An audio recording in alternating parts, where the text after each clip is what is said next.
Well, good morning from St. Bart's in Midtown Manhattan. My name is Peter Thompson. I serve as the vicar here, and it is my joy and delight to welcome you to the forum where each week we hold sacred conversations about the things that matter.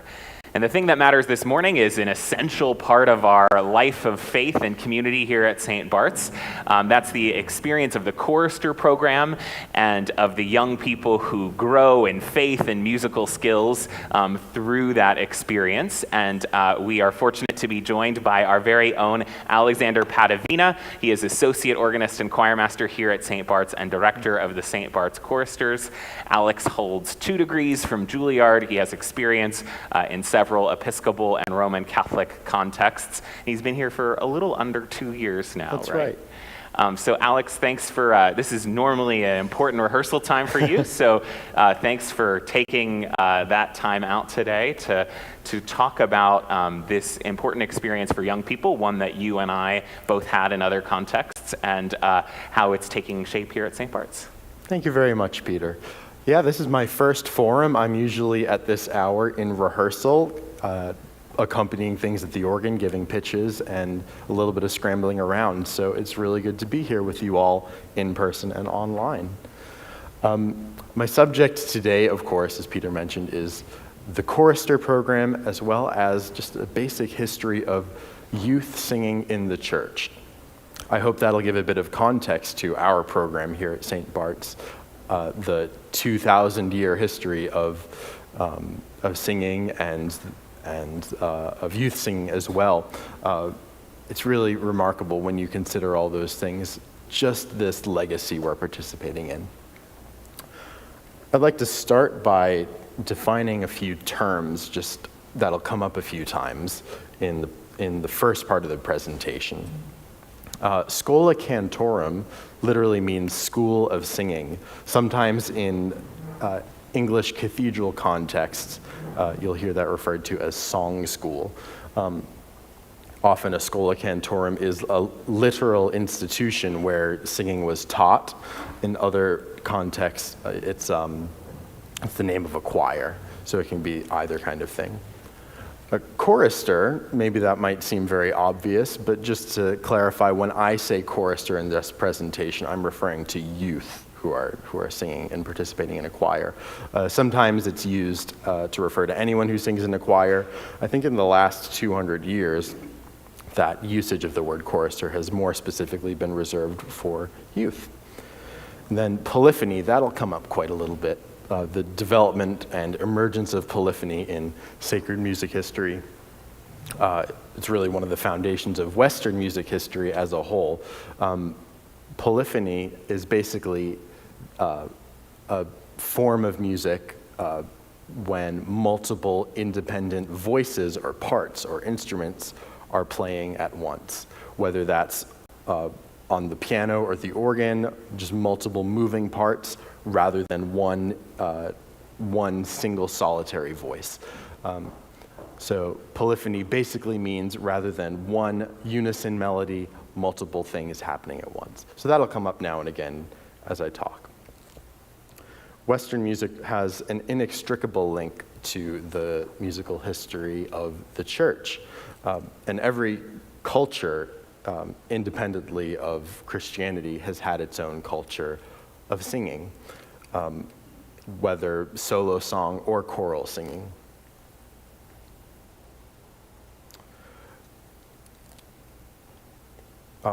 Ancient Greek examples, there are many ancient Greek examples of early sung music.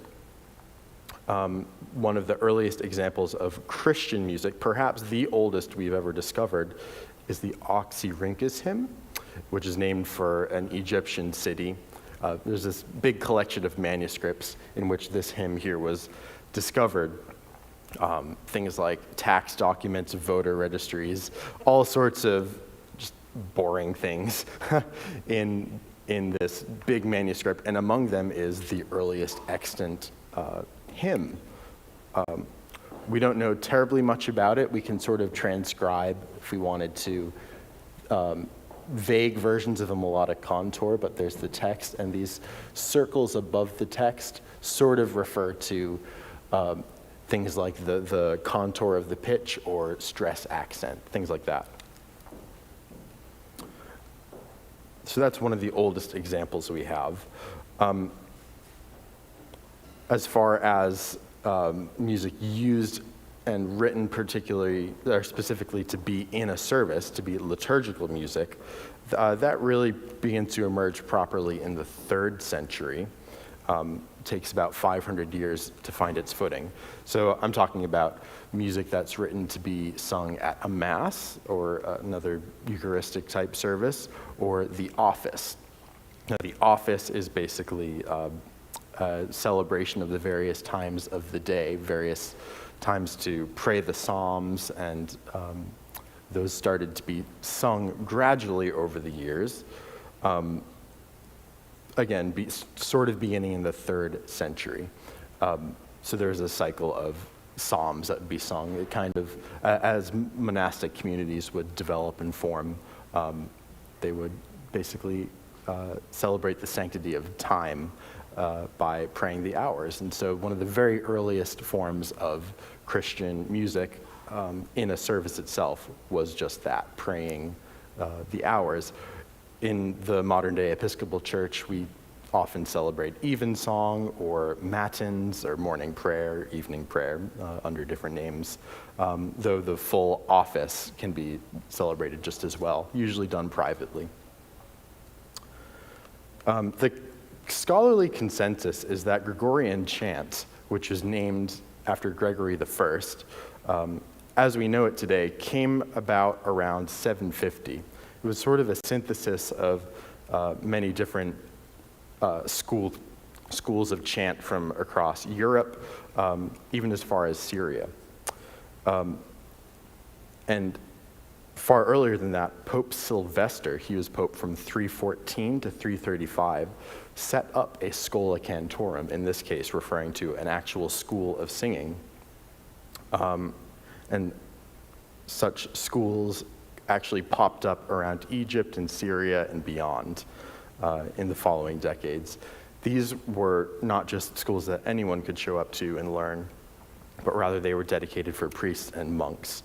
And they're specifically targeted at teaching them music for a liturgy. I mentioned the chanting of the office. That properly begins developing in the 4th century. Now, the title of this presentation, Praying Twice, comes from a saying of St. Augustine of Hippo. It's a Latin phrase, qui cantat bis orat, whoever sings prays twice.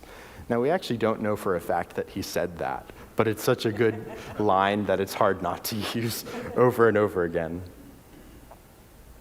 And here is just an example of a very, very early Gregorian chant manuscript. So the text in red has these figures above. I believe the letters, E, F, D, G, G, K, etc. Those are later additions to this text, but these very vertical-looking symbols, those are the music notation. Funny enough, in searching for the right graphic to give an example of what this notation might have looked like, I stumbled upon this one, which is an introit done, which would have been sung in a weekday in Pentecost tide. I think in the week of Pentecost, in fact.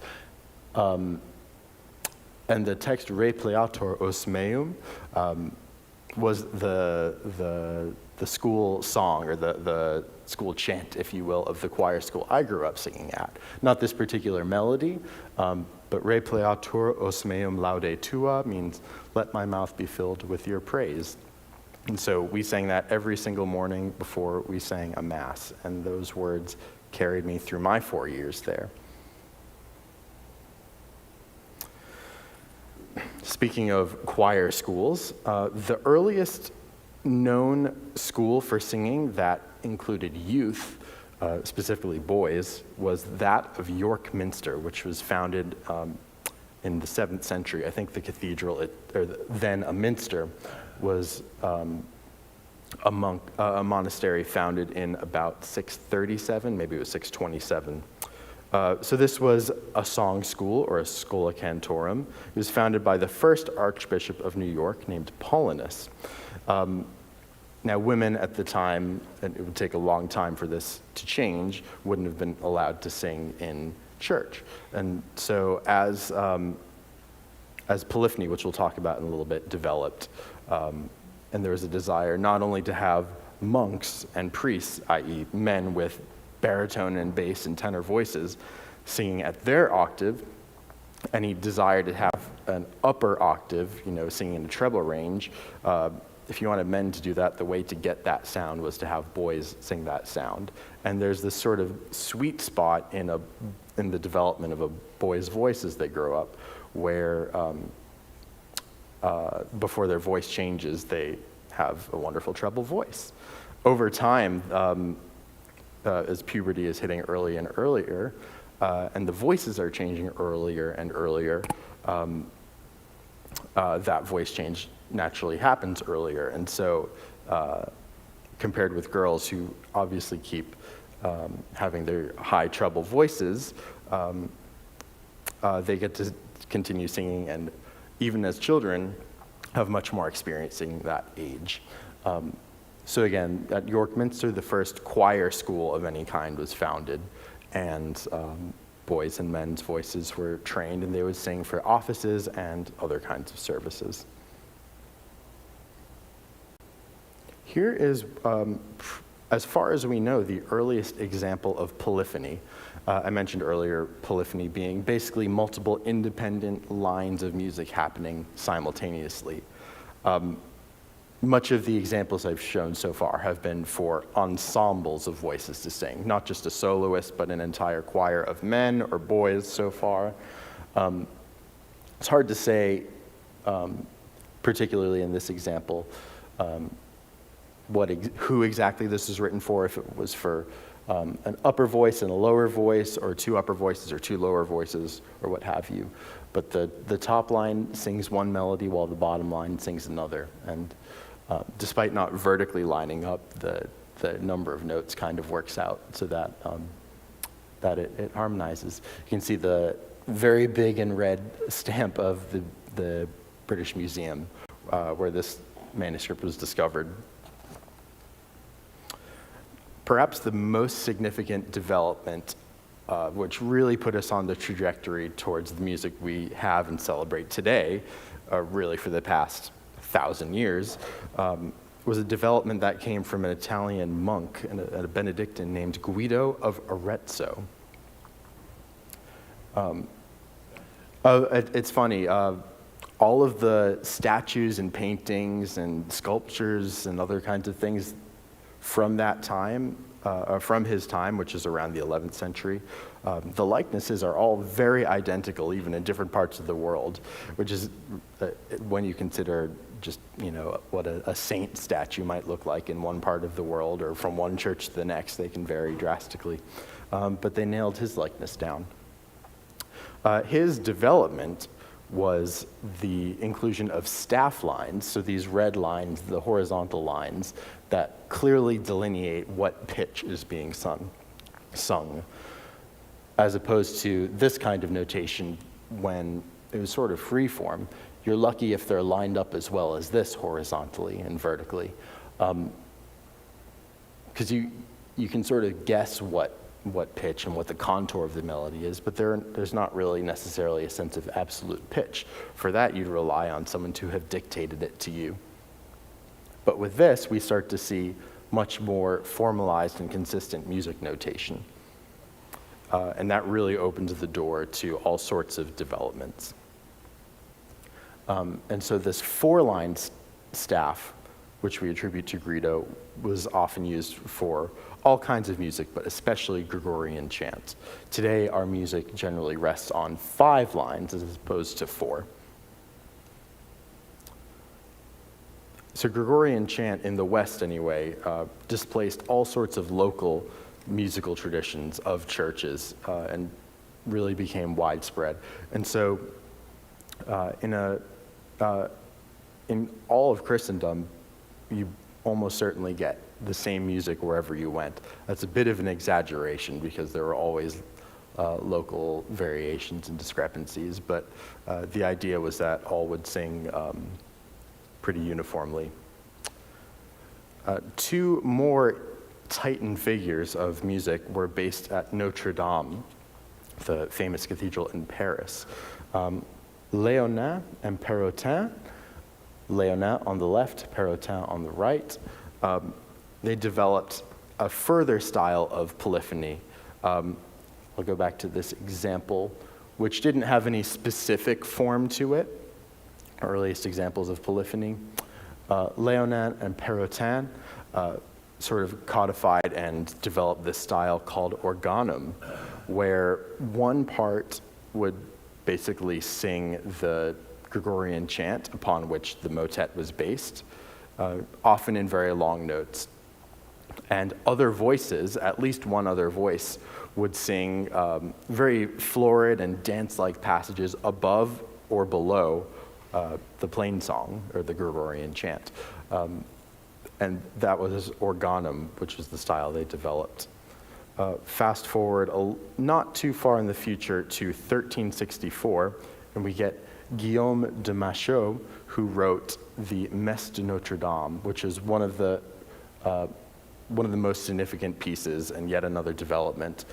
This is a full mass written for, I think it was written for 5 voices, I may be misremembering. And it was written fully polyphonically, so there are multiple independent voices happening, and it was the first work of its kind. It's the first work that wasn't sort of basic organum with, the plain song melody and then a figure on top or a figure below. A bit of a side note, at around this point in history, at 1436, that's when Gutenberg invented the printing press. So if you think about it, before then, it wasn't really practical or possible for every member of a choir to have their own score. So the solution to that beforehand, I don't know if you can see very well, but this is an apse. These are the choir stalls in a basilica in Mantova. And they sit round, and the roundness of the apse really shoots the sound out. But rather than all holding their own scores, you might be able to see in the middle, there's this giant music stand. Here's a closer view of that. And so these massive scores, probably this big enough for each choir member to see from far away, would be placed there. And rather than having many, many copies that would take an unbelievable amount of time to prepare, there might be 1 or 2 copies at the most, and everyone would read from them. But with the invention of the printing press, the next development of that was that each choir member, or each section anyway, would share what's called a part book. And so they'd have a score with only their own part and no one else's part. So there's a little bit of guesswork as far as lining up your part with someone else or knowing what cues to expect. So having all parts on your score would come a little later. We've talked about, in some level of detail, only about 700 years. And I'm actually going to drastically skip over a lot of the next 600 years, because the development sort of speaks for itself in a funny way. The Renaissance follows with composers whose names you might recognize, building up on these polyphonic practices. This last composer, these two here are actually Mexican composers, and so as polyphony was really developing and coming into its own, various Christian missions across the world, churches were popping up in Mexico, and there were these parallel traditions in Europe and in Mexico and Guatemala and some other places of polyphony that resembled in many ways the music of continental Europe. We're going to hear a work next Sunday at 11 o'clock by Salazar. And the work, the mass setting at 11 o'clock today that we're about to hear, if you're staying for that service, is by Reinberger, who is a Romantic composer, so much later. But in his work, in this mass he wrote, he's very, very much hearkening back to the styles of these composers. To fast forward even more, in the 19th and 20th century, as the church reevaluated its understanding of what the role of women should be in the church, and in worship in particular, women's voices started to enter the scene. And so rather than having only choirs of men or boys or that combination, then women of any age would be able to provide the top lines, the soprano or the alto lines. There are cases, however, even in the 15th, 16th, 17th centuries, of women being allowed to sing not in the church, but behind a screen in a separate building. Usually this would be nuns doing that singing, but they would never be visible. So it would take us a little while to get there. Back to that phrase I mentioned earlier, whoever sings prays twice. Like I mentioned, we don't know for a fact that he really said or wrote that down. The Augustinians, the order of priests and monks that followed him, came around in the 12th and 13th century, so it's possible that the quote really came out of their community, but that's only speculation. However, a quote that we do know he wrote down in one of his sermons is cantare amantis est, which is to sing is to love. And I think, regardless of whether we know which quote he said, I think that's a really, really nice sentiment. And that is one of many missions of what we do here as musicians. Having had all of that historical context of, youth singing in the church, various developments of musical forms, that kind of thing, an ensemble like St. Bartholomew's Choristers or St. Bartholomew's Choir or St. Bart's Singers, there's an enormous, enormous legacy upon which we succeed. And so it's really staggering every time I take a little bit of an opportunity to read through some of the history that has come before. So there's a bit of history, and for part 2 of this presentation, I want to invite up a mother and a daughter, Leslie Jeffries and Erin Jeffries. Erin, come on up, please. I'm so glad they're able to join us this morning. Leslie and Erin were Chorister alumni, or Chorister parent and Chorister alumni. Could you tell us around when you did the program? Do you remember? I think I was 3, but at the time there was a sort of a pre-chorister program. So I think I was in that until I was about 6, and then I started doing the choristers, and I was there until I was 18, until I graduated high school. Excellent. Here's a micro history of the program. It was founded in 1995. At the time, the idea was still the idea today, was to be a program that reaches out to young kids from all 5 boroughs and to give them a wonderful musical education and very real, regular performance opportunity as well, in a way that enriches their faith like no other. The program at the time offered things like karate and other sorts of fun activities, and so the whole Saturday would be like a whole day of rehearsals and, like I said, karate and things like that. So that's kind of how it started out. In addition to the unique musical education and rehearsals and liturgical singing, they did plenty of concerts, both at St. Bart's and abroad. They premiered many works. They took trips around the world and around the country. They made some recordings. And there was also an annual chorister camp, which is a favorite of many, many kids. There are many amazing collaborative opportunities they've had as well. They performed with Betty Buckley and Jesse Norman. They've been on the Today Show. They've been on the Early Show, Good Morning America. Really sounds amazing, doesn't it? They've collaborated with the American Boy Choir, the Boys Choir of Harlem, the Young People's Chorus of New York, the Choir of Southwark Cathedral from London. We've participated in the New York Diocesan Chorister Festival, and St. Bart's would also host a Chorister Festival here over the summer. Now, we've been doing our best to rebuild the program just since the pandemic. And so as a part of that, it's been really valuable to talk to people like Erin and other chorister grads and just to know what their experience was like. Beyond that, I put out a bit of a survey to chorister grads just to see what their lasting impressions were.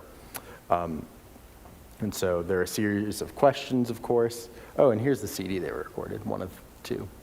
Forgot about that. So I asked a number of questions. Some of them were, agree or disagree out of 5 or that kind of thing. And feel free to chime in at any point if you have your own answers to these or want to elaborate or if something reminds you of an amazing experience. The first question was, being a chorister has instilled in me or in my child or children a lifelong relationship with the church. And the average answer was 4 out of 5. This is the agree or disagree question. Agree being a 5, disagree being a 1. Being a chorister has instilled in me or my children a lifelong passion for and appreciation of music. Most people said the average answer was 4.8. To this day, the skills I or my child or children learned as a chorister have been beneficial in various aspects of my life. Average answer was 4.9. We have a number of graduates who've gone on to really extraordinary things, from being professional musicians to being artists to being like production designers and lighting designers to working in every kind of career you can imagine. And everyone who responded in this survey was able to point to at least one thing very concretely that they remember and use practically on a daily basis from their time as a chorister. And so I asked them to elaborate on that a little bit, and a lot of people mentioned their unique music education and all sorts of musicianship skills. A lot of people talked about just how useful it was interacting, not only, of course, with people their age, but also with the adult professional singers that they were around and the members of the congregation that they got to know.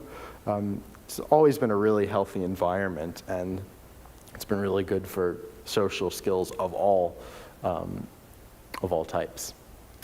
Kids would learn discipline and leadership and commitment and professionalism and punctuality. They'd learn confidence, and a lot of them specifically mentioned overcoming stage fright. It's also really valuable just being in a leadership position in the church, being right up front in the chancel and the choir stalls, understanding the role you have, understanding the occasion in which you're participating, understanding the history that has come before you, not just of previous choristers, but the 1,500-year history of choral singing. And so many mentioned just learning all aspects of creativity and figuring out how that connects to their own faith. Please, yeah.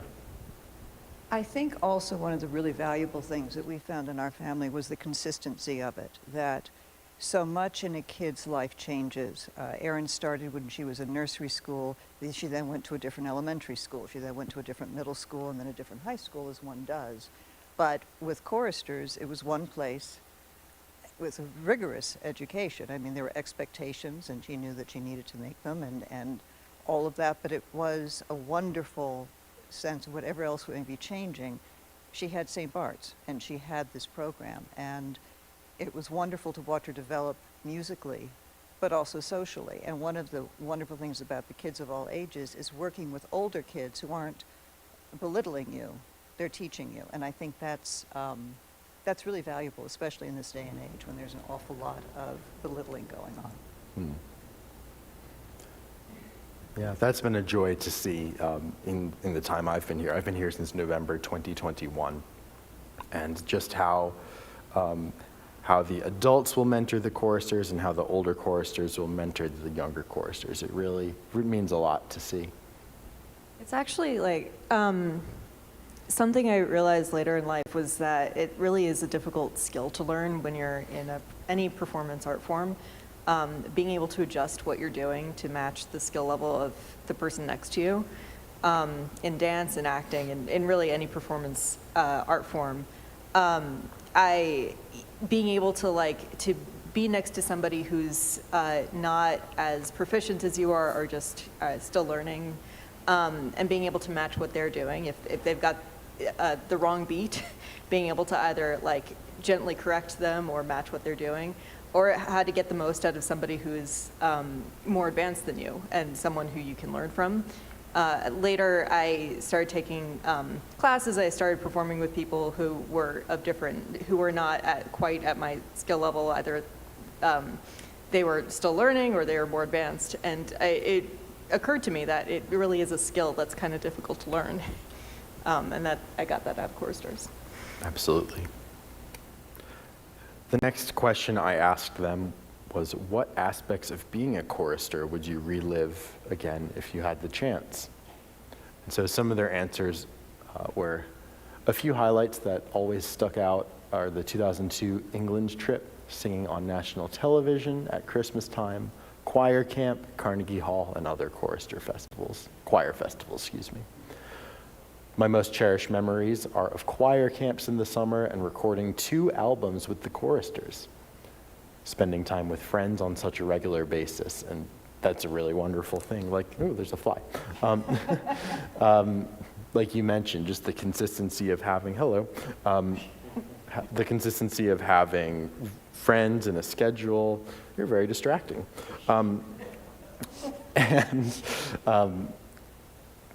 Having a regular schedule, having consistent friends and consistent leadership, and a consistent curriculum as well goes a long way. The last answer I thought was pretty adorable and very relatable, saying, I wish I could sing that high again. I'm sure Peter feels this way as well, but just having grown up as a chorister, and it's on my head, isn't it? Having sung so high for all those years, singing in a high C at certain points, and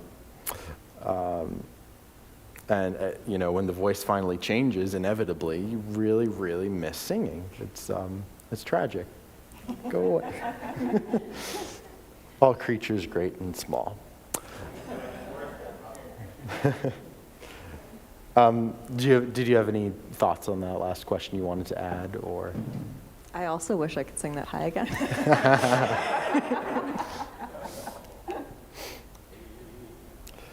Did you notice improvement in other facets of life? That was a question for the parents specifically. They said it led to many great opportunities and it helped with social skills. I'll add that there's a good chance that some of the people who wrote these answers are either watching online or are listening here in the room. It definitely built confidence. The values that the church instills help overall in creating good character traits. They learned to persist in an activity if you want to make it effortless. I love that answer. Having learned the organ and singing as well, all of these things just take a lot of time and dedication and repetition, and it can feel boring in the moment sometimes. But I'm really glad to hear that some people really remember the tenacity that this kind of thing teaches. And any thoughts on that last one?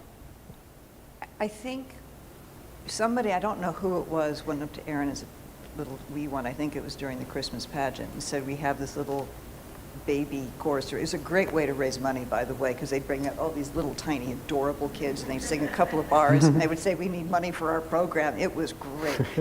And she said, I want to do that. And I just thought, oh man, it means I have to come to church too every week because I'm going to have to bring her. And I said, are you sure you want to do this?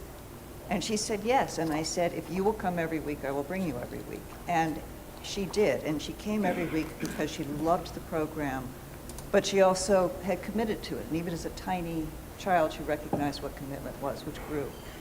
So she came every week, and I came every week, and my life was immeasurably better because I was here every week and created my community as well. And the chorister program and the chorister families within it, it's a wonderful place for everybody, for the kids and for the parents.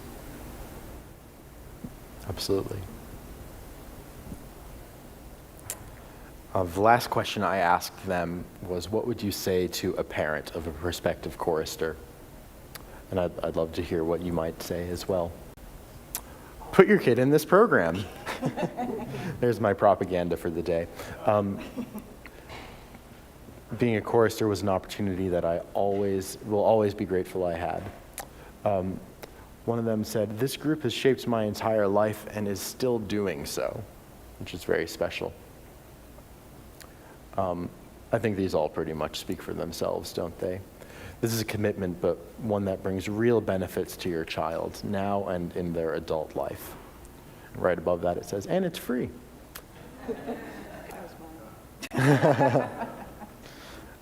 Any more thoughts on that?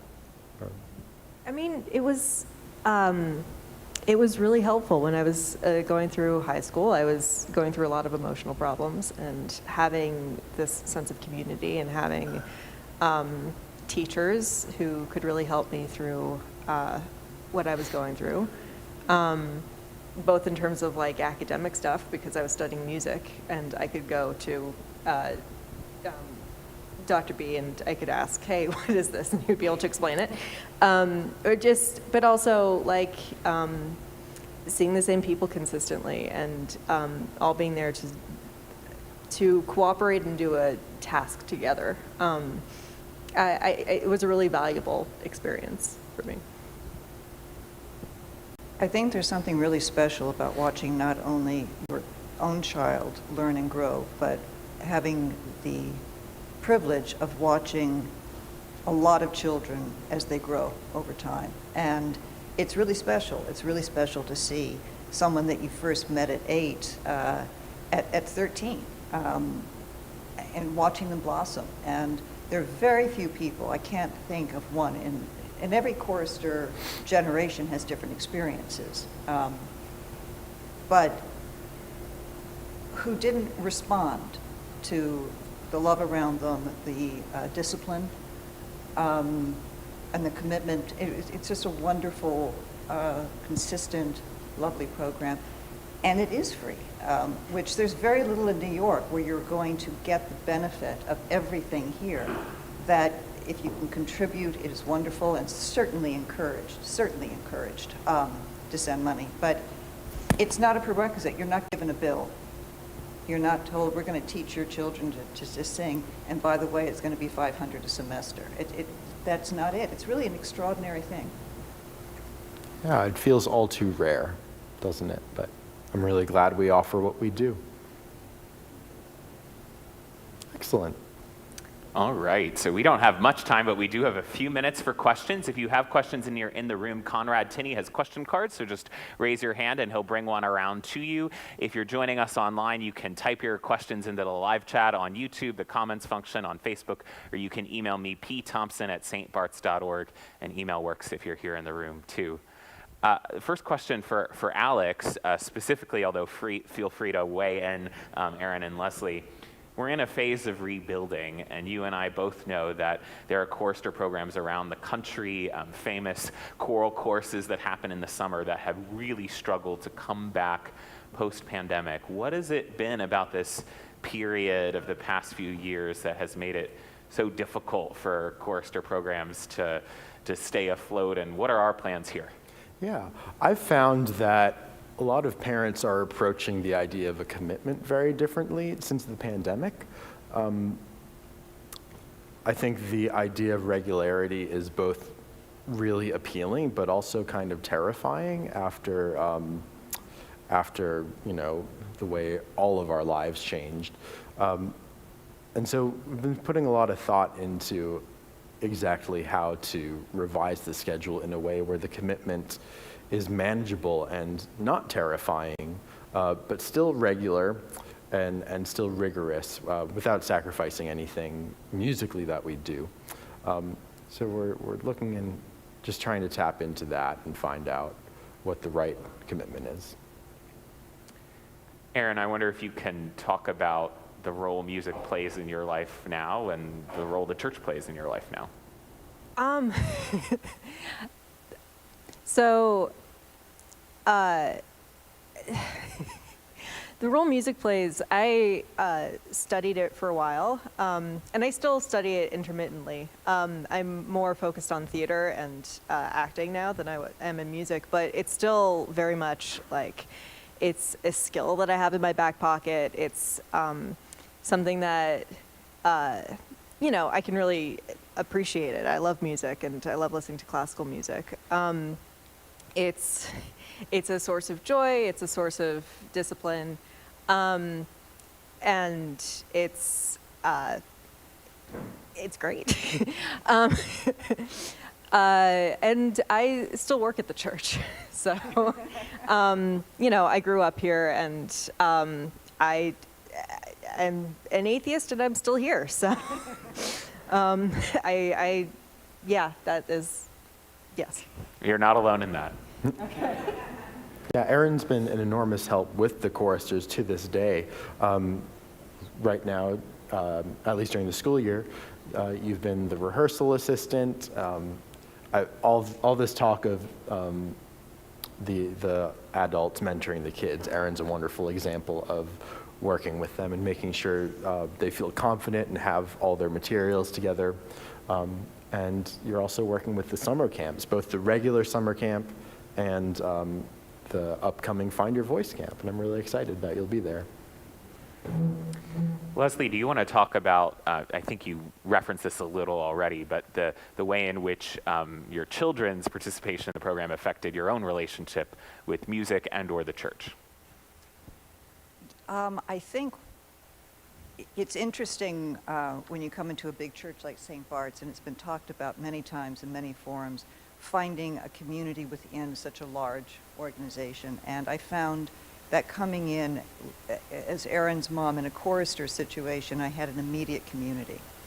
And from that, you can expand into different areas of volunteerism and things like that. But it was a way to be introduced to the church, and in a really wonderful way, with people who had kids the same age, so we could all talk about kids, we could talk about the different services, we got to know, because you were here so much, really get to know a lot of the staff. And it was, for me, I don't know how comfortable I would have felt coming into St. Bart's without having some kind of anchor.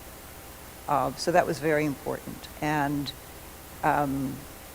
I built up a life within the church that I love, and which has continued. But the people I'm closest to have been people that, for the most part, we've all shared chorister experiences, good and bad. All right, I'm going to get in trouble with Paolo because Alex needs to go and get ready to play and do all sorts of other things, but I'm going to fit two questions in there. The first is, multiple people have written in talking about the importance of community and the importance of teamwork when it comes to a program like this. And I'm wondering if there are any quick reflections on either of those themes. Well, For choristers, there were a lot of kids. When Aaron was young, there were, I think, 30 to 40 kids within the program. And they were doing a lot of things outside of the church. So just the actual management of schlepping kids all over the place really required parental involvement. It just couldn't have been done. And I think that's a really good example that parents should be involved. And it should be a team effort, that we shouldn't dictate ever what is taught or how it's taught, but to help along. I mean, there was a lot of ironing of choir robes in my life, a lot of laundry. It was all done with fun and love and enthusiasm, and Miriam smiling as soon as I said choir robes and ironing. But that's part of what it is, being part of a program, and it was wonderful. Yeah, super quickly, I'll add. First of all, teamwork not only for the kids, but for the parents as well, in the best sort of way. I know of an organization that's goal is to figure out how companies work. I wish I remember the name of it offhand. How companies work together and to make them more efficient. And they do that by exposing staff to the rehearsal process of ensembles of musicians. That kind of very unique and specialized teamwork has applications for all of life. Okay, final question. I peeked ahead on the PowerPoint. Alex, tell us about your own experience as a chorister up in Boston and how that changed you.